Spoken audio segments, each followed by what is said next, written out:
Allez, ça va? Comment ça va? Écoute, tranquillement. Ouais. Et toi? Oh, ça va à peu près. Ouais. Tu vois, comme tu vois, c'est... Ouais, on va d'abord s'excuser, parce que ça fait longtemps qu'on n'a pas fait de vidéo, mais il faut dire qu'on a eu des petits ennuis de santé. Exactement. L'un et l'autre. Donc du coup, ça nous a tenus éloignés.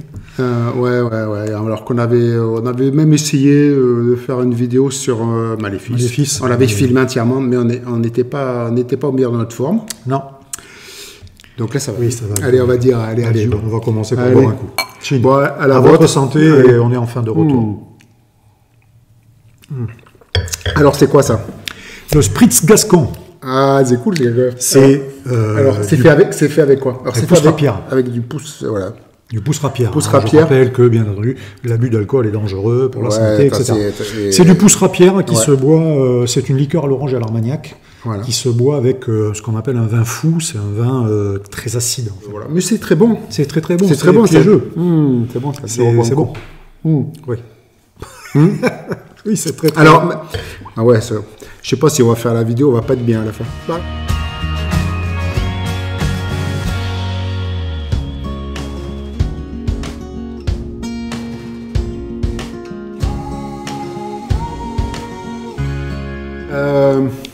Alors explique pourquoi tu as ce beau t-shirt. Fais voir ton t-shirt. Alors, j'ai un très très beau t-shirt que vous devez voir là. Ben, en fin de compte, c'est le week-end dernier. Ouais. On a fêté les 60 ans de plusieurs vieux dinosaures. Il y en avait au moins 5. C'est ça? 6. C'est 6, puisque Jean-Luc est arrivé, s'est rajouté. Moi, je donnerai que les prénoms. Ah ouais. Alors, Fred, Jeff, Eric, Jean-Luc et moi. Et il y en manque un. Alors. Putain, merde. Attends, je rebois un coup. C'est vrai. Bon, Eric, Fred, Jeff. Ça c'est bon. Moi. Ouais. François, la belle voix. Belle voix, François. Belle voix. Le musicien. François, je suis désolé. Voilà. François. Alors, pour la petite histoire, tout ça, c'était, pas obligatoirement les premières personnes qui sont arrivées à la MJC, mais c'était donc les plus âgés. Oui, à peu près. La MJC, c'est les maisons des gens de la culture. Voilà. Faut le dire, parce que c'était d'une autre époque. Voilà, c'était notre club. Voilà, on avait un club dans les années 80, et 90. Oui. On verra, j'ai quelques archives, je sortirai quelques petites archives. Donc, dans le début des années 80, s'est créé en fait un club, une activité, on va dire, jeu de rôle dans la MJC Bourg d'une ville de la banlieue bordelaise qui s'appelle Gradignan, exactement. on peut dire. Et s'est créé un club, une activité jeu de rôle qui est vraiment dans les prémices du jeu de rôle en France. On peut dire qu'on est... les prémices et dans les prémices des structures. Voilà. Alors, on est vraiment dans ce que décrit à un moment donné Didier Guézérix dans plusieurs de ses dernières interviews. Ça émanait effectivement majoritairement en fait, du milieu estudiantin qui a ramené ça soit d'Angleterre, soit des États-Unis. Nous, c'était plutôt d'Angleterre, on va dire. Il me semble, ils sont revenus avec ces jeux-là et ils se sont mis à jouer. Et ce qui est incroyable en France, c'est que tout de suite sont apparus des milliers de clubs, des centaines, voire des milliers. Parce qu'on parle toujours souvent du milieu toulousain qui s'est un premier, mais vous voyez, nous on était du côté de Bordeaux et on est à peu près dans les mêmes dates de création de clubs. Oui, c'est à peu près identique. Au niveau manifestation, je pense qu'on est arrivé un petit peu après Toulouse, parce que la première manifestation, moi c'est mon arrivée au club. Hein. Bon, je suis joueur, j'ai commencé avant, mais 86. Moi avant 86. Oui. Non, mais la première manifestation. 86. La manifestation, c'est en 86. Je crois que c'est ma mère qui avait vu ça, je sais pas où, qui avait une manifestation à Gradignan. Je dis, c'est pas possible, à Gradignan, j'habite pas très loin. Moi, j'ai une petite anecdote quand même assez rigolote, un petit rigolote quand même. Alors, comme vous savez, d'après nos vidéos, je suis pas un gros joueur de Donjons et Dragons, on peut dire. Même après des années. Il comprend toujours pas. Il ne comprend toujours pas ce qu'il faut faire, où c'est qu'il y a les trucs sur la feuille de personnage. Il est capable de parler de plein de game design, mais Donjons et Dragons, c'est faire rejet. Pour moi, c'est une nébuleuse. C'est une nébuleuse, ce jeu, et qui n'arrive pas à rentrer dans mon esprit. Bon, en tout cas, pour la petite anecdote rigolote, c'est qu'il y a un tournoi de Donjons et Dragons à la MJC en 1986. J'arrive avec ma gueule enfarinée un petit peu, là, comme ça, et je veux m'inscrire, il n'y a plus de place. Et un des organisateurs, je ne sais plus lequel, en tout cas, qui me dit bah, écoute, par contre, il nous manque des maîtres de donjons, tu veux bien faire jouer? Et moi qui le regarde avec une grande sincérité dans les yeux, je dis mais oui, bien sûr, par contre, j'ai pas mon matériel. En fait, je ne connaissais rien. En fait. Par contre, j'ai rien. Et du coup, voici que le gars, il me sort un Dungeon Master Guide, un Player Book, tout le machin, il me file ça. Il y avait un écran, tout ça, il me passe un écran, et je m'installe. Et j'ai fait jouer le scénario qui était proposé, donc il fallait lire le scénario, donc je lis le scénario, je fais jouer, on s'amuse comme des fous. Moi, derrière mon paravent, je lance des dés sans savoir du tout ce qu'il y a à faire. Je savais qu'il fallait faire gros. Donc les mecs, ils me disent, ça passe, ouais, c'est bon, ça passe. L'autre fois d'après, ça passait pas. Il y en a eu un ou deux qui ont eu des doutes à un moment donné. Ils ont dit, c'est pas possible, on fait pas les mêmes trucs, ça passe une fois, ça passe pas l'autre. Bon. Hein? Pourquoi bon, il disait c'est peut-être des créatures, peu importe. Donc je fais jouer le truc et à la fin, je suis super content. Je passe le reste à faire jouer d'autres personnes pendant la manifestation.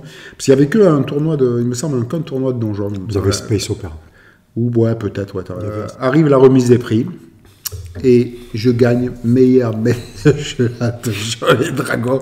Et là, j'étais à 2 doigts. J'ai rien dit en plus. J'ai rien dit. Je me suis tu. J'ai pas dit que je connaissais pas. J'ai rien dit que je sais pas comment. Parce qu'il y avait une note, je me rappelle. Parce que à l'époque, on faisait tournoi, on notait avec différents critères. Et il y avait connaissance des règles. Je sais pas. J'avais une super note. J'avais fait fureur ce jour-là. Et donc voilà, comment j'ai mis le pied en fait à la MJC. À la MJC, parce que tout de suite après, ils m'ont dit ouais, tu fais jouer à quoi toi? Moi je dis moi pas trop à donjon en fait, je fais jouer plutôt à l'appel de Cthulhu. Et les mecs m'ont dit ah ouais, ça serait super et tout ça, que tu viennes, machin, parce que nous c'est soit Space Opera, soit Donjons et Dragons. Oui, c'était ça, il y avait que ça. Voilà, Space Opera quand même. Et d'ailleurs, il y avait 2 clans, on peut dire. Les clans Space Op et les clans Donjons et Dragons qui de temps en temps se mélangeaient.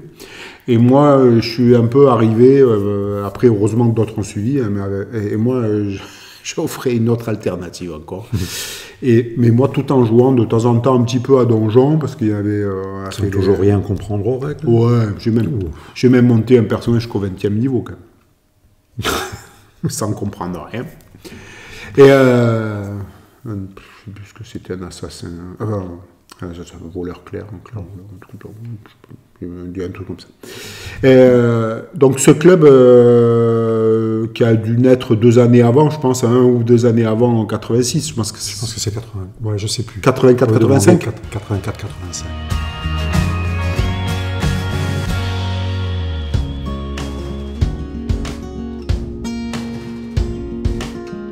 C'est la manifestation qui s'appelait le tournoi des stratèges. Stratège après en abrégé,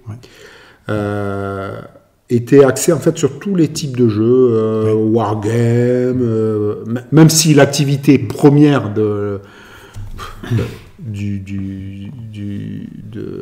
club en fait c'était le jeu de rôle quand même. Oui. On jouait peu. On avait peu de figurines. Peu de figurines. Et en fait, très très rapidement, on s'est associé à d'autres associations. Mais il faut dire que ça avait explosé vraiment, le nombre d'associations.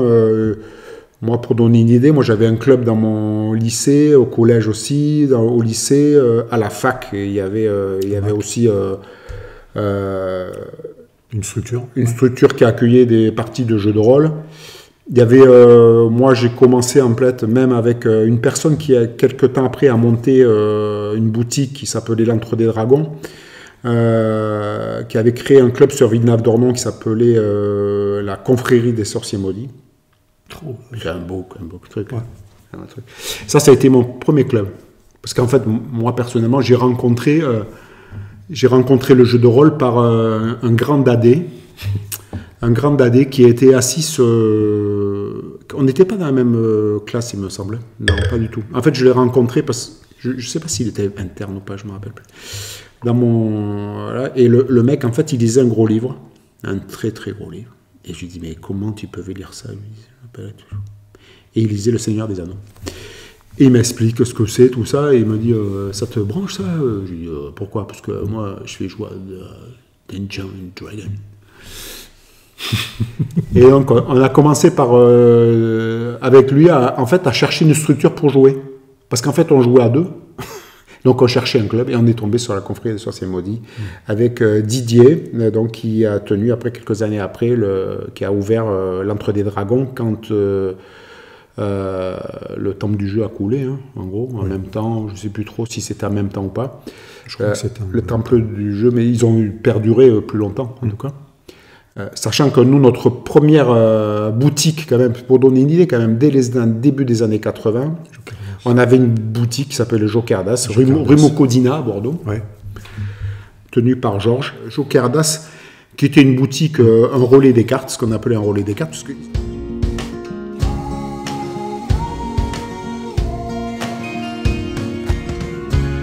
À l'époque, quand même, on n'allait pas sur Internet pour acheter sur les réseaux.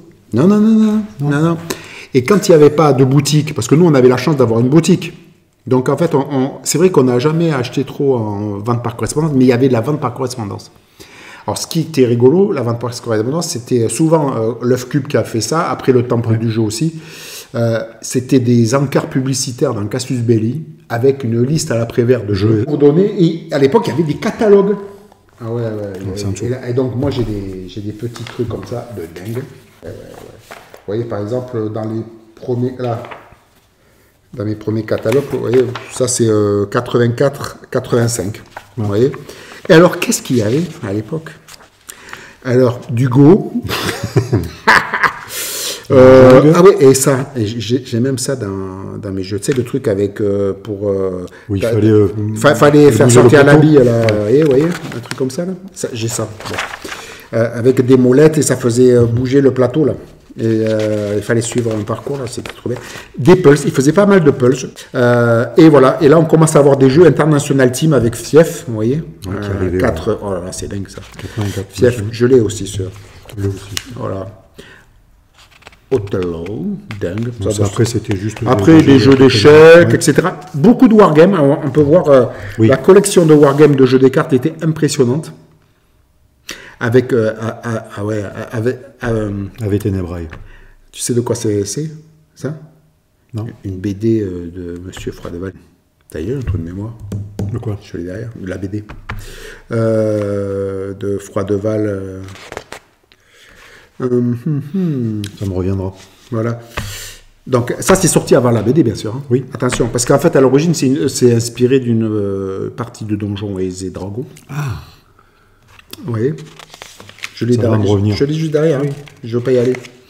Je veux que ça me revienne. Et donc, il y avait une palanquée de wargames sur 1870, des bien fous, beaucoup de Napoléon. Chroniques de la Nuit Noire. Les chroniques de la Nuit Noire. Voilà, exactement. Voilà. Oui. Voilà, et donc c'était son premier jeu inspiré de son univers, donc qui est un wargame en fait. Solferino, il y a eu des championnats du monde de Solferino quand même. Oui. Vous voyez, Napoléon Austerlitz, Magenta c'est pareil, il y avait des championnats de France, Amirauté. Rappelle-toi Amirauté.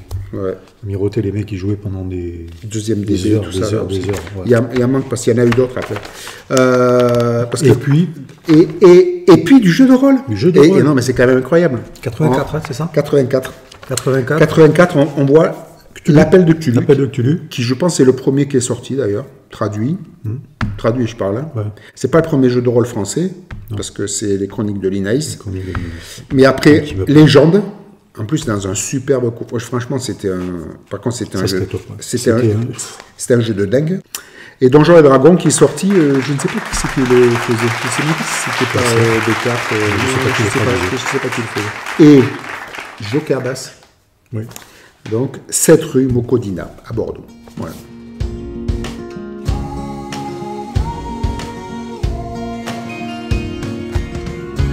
Donc on est arrivé dans la structure de la MJC, voilà, où on a réussi à monter un club, enfin une section jeu de rôle. Donc c'était pas nous, hein, on va dire. Et alors pour donner une idée, voilà, c'est j'en ai d'autres, mais bon, c'était parce que celle-là est le plus petit format, les autres sont plus grandes. En 96, vous voyez, stratège, c'était rigolo parce qu'on voyait le mammouth qui souffle. Pourquoi le mammouth, on vous expliquera, parce qu'à un moment donné, on chantait une chanson une paillarde en fait, à l'origine, pour tout vous dire. C'est j'ai ma. Bon, j'ai ma. Voilà. Et du coup, on cherchait un nom à notre activité, parce qu'en fait, on faisait partie, on n'a jamais existé en tant qu'association en fait. Non. Loi 1920. Parce qu'en fait, on est intégré. On faisait partie intégré dans une structure. Voilà. Et du coup, on a voulu donner un nom à notre activité. On l'appelait la Gemaba. La guilde des mammouths maudits. La guilde des mammouths maudits. Quelle inspiration. Quelle inspiration. C'était voilà. La seule chose qui rimait. Hein. Voilà. Donc c'est pour ça que là, on voit un mammouth et un dragon en face qui fêtaient les 10 ans en 96. Parce que le premier. Le premier tournoi était en 86. Donc c'était une grosse structure avec une grosse convention. Grosse convention. Donc pour revenir à cette soirée donc des 60 ans, c'était incroyable parce qu'il y avait quand même une grosse partie des joueurs de l'époque. Hein, et il y avait pas mal de casques d'argent ou alors il y en avait qui avaient perdu leurs cheveux. Voilà. Mais ce qui est incroyable, c'est qu'il y a une bonne partie qui joue toujours. Oui, il y a François, je crois qu'il joue plus. François, il joue. Il joue avec nous.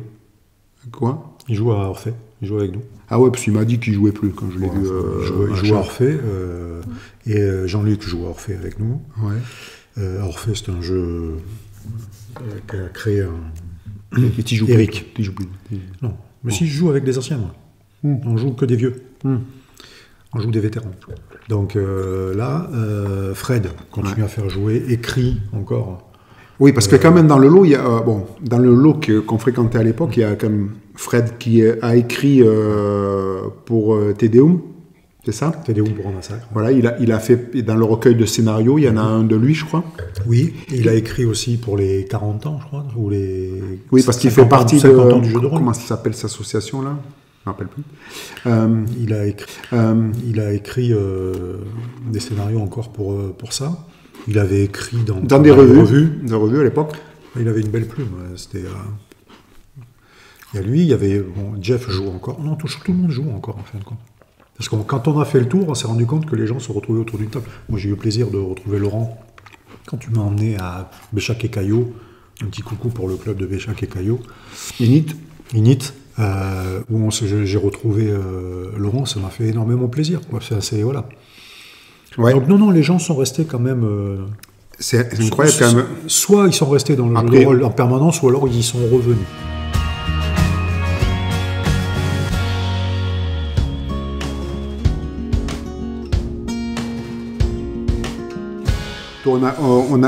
Je pense qu'on a fait partie des combattants quand même. Je pense qu'on a fait partie de ceux qui ont résisté, même quand le jeu de rôle n'était pas bien vu. N'était plus bien vu, oui. À l'époque, on se cachait pour jouer. Le club a périclité après les années 96 à peu près, donc c'est un peu cassé la gueule. Sachant que c'était je pense que 96, je pense que c'est le dernier stratège. Je crois que c'est le dernier. Le dernier, on en a pas. Après, j'en ai plus entendu parler. Non, moi, à un moment donné, j'ai dû... 96. 96, je prenais... Je crois que c'est le dernier, parce que je crois que je suis passé... Non, ça parce que je quittais l'Allemagne. Et puis, à un moment donné, Magic aussi avait pris un peu... Parce qu'on a eu double peine. C'est-à-dire qu'on a eu à la fois les attaques de la presse, de la télévision sur nous, et en même temps, l'arrivée de Magic. L'arrivée de Magic qui a permis aux gens qui étaient... qui jouaient à Donjons et Dragons et qui avaient de moins en moins de temps, en fait, de passer sur autre chose. Voilà. Ou des gens qui sont passés directement sur autre chose. C'est-à-dire que ça a tué une bonne partie de l'activité jeu de rôle à un moment donné. Ça a pris le relais. Moi, je dirais pas que ça l'a tué, mais ça a pris le relais. Dans tous les cas, ça a périclité suite aux affaires qu'il y avait eu, la presse qui s'en était mêlée, etc. Ouais. La mauvaise image qu'ils ont donnée du jeu de rôle est arrivée en même temps Magic. Il m'a dit que c'était pas du jeu de rôle. Ouais, c'est à peu près, ça a pris le. C'était du face à face. Non, c'était pas trop mal. Donc moi, je pense que ça a pris la place très vite.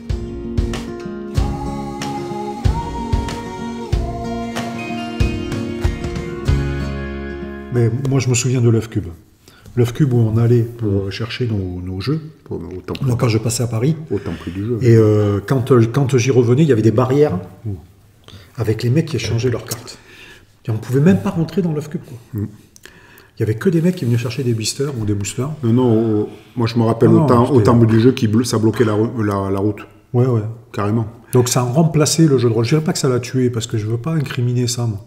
Mais je pense que ça a permis de garder quand même cette fantaisie, et jusqu'à ce que le jeu de rôle revienne, en fin de compte. Non, mais ça participait à...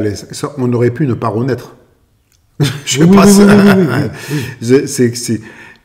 Parce que les publications, elles ont été vraiment disparates quoi, à l'époque. À un moment donné, là, ils sortaient un jeu de rôle tous les... Et puis des éditeurs tels que ce qui est devenu Asmodée, Cyrose, etc., qui sont devenus Asmodée, là. À un moment donné, ils ont arrêté le jeu de rôle parce qu'ils ne gagnaient plus du tout d'argent avec ça, quoi. Mais plus du tout. Alors que ils faisaient Innominé Satanis, qui avait été un énorme succès, 4 éditions.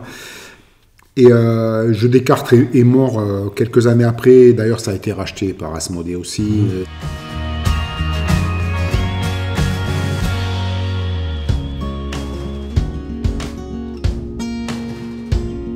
D'un seul coup, ça c'est revenu.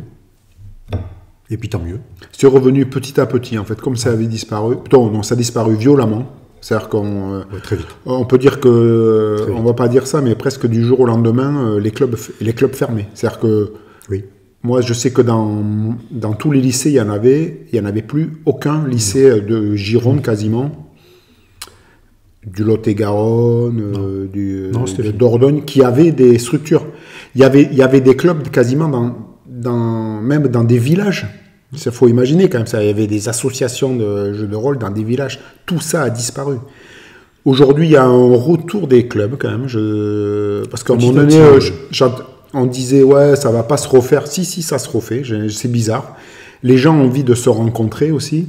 Parce que bon...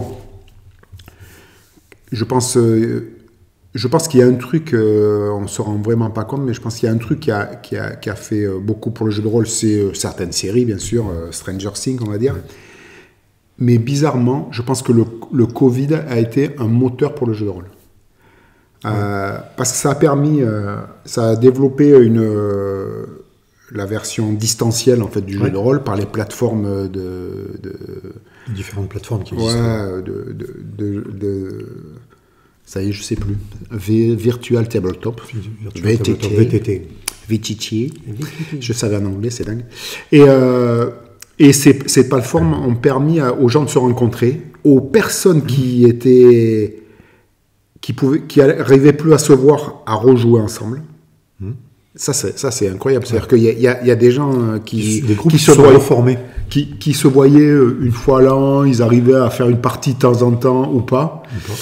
Et là, ils disent, ça te dirait qu'on se reprenne notre campagne qu'on a arrêtée en 1997. C'est ça. On est en 2021. Ça te dit? Ah ouais, allez.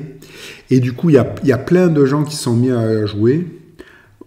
Moi, j'avais fait une tentative, on avait fait une petite partie sur Roll20, là. Où je vous ai fait jouer, là, j'avais testé une partie. Mais franchement, c'est un truc, il y a trop de boulot. Moi, je suis bon en tant que joueur pour jouer à ça, là. C'est vrai qu'on a fait quelques parties sur Time to Roll. Moi, je suis allé contrer l'imaginaire aussi, là. Bonjour à Kylian. Voilà. Merci beaucoup à chaque fois pour les invitations. Ouais, voilà. Là, on fait du Walking Dead, machin. Il faudrait que tu arrives à survivre. Je meurs à chaque fois. Parce que ça fait deux parties, ils crèvent. Et normalement, c'est les survivants qui doivent continuer. Moi, je suis survivant.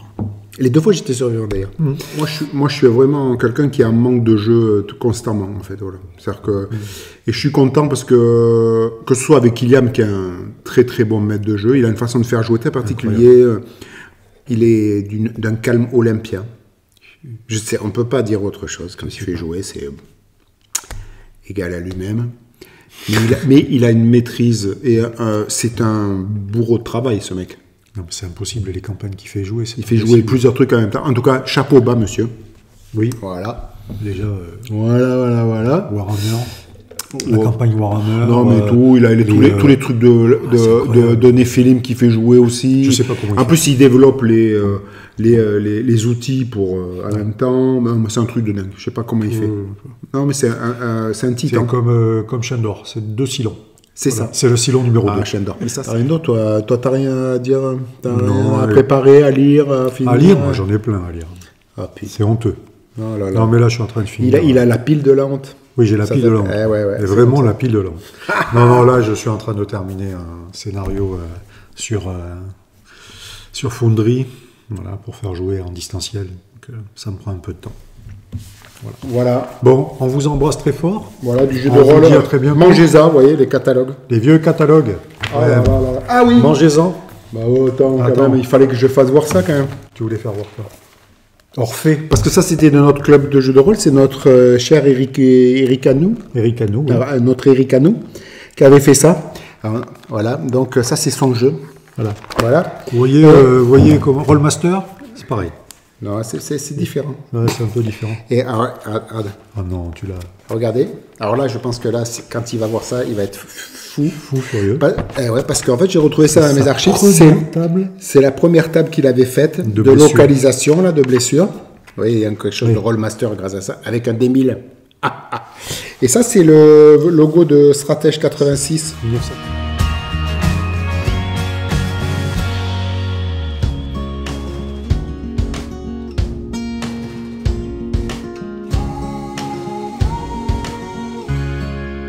Donc l'année prochaine, peut-être qu'on aura une surprise. Ah ouais. On ne sait pas. Il semble motivé pour faire une 40e édition, pardon. Non, une 11e. Hein, une 11e, parce qu'il y en a eu 10 ou 11. Il y en a eu 10, mais ils ont fêté les 40 ans. Eh ouais. 86, 2026, 40 ans. Donc on verra s'il le fait. Ouais. En tout cas, pour nous, c'est compliqué. Ouais. Pour moi, c'est compliqué, en tout cas. Parce que, étant dans 2 autres clubs qui organisent eux aussi leurs manifestations, une à Marmande et une à Béchac-et-Caillaux. Voilà, et les 2 organisent une manifestation. À un moment donné, ça va être difficile. Bon, même si je suis pas dans l'organisation de près, mais quand même, je fais jouer, je fais tout comme ça. À voir. Bon, Voilà. Sur ce, Donc, mon beau t-shirt Gascon. oui, Voilà. Vous voyez. mon beau t-shirt avec des vins trafiqués. Bon, allez, on se fait un dit à chin-ching avec les Allez. verres vides. Adieu. Allez, à vous, à bientôt.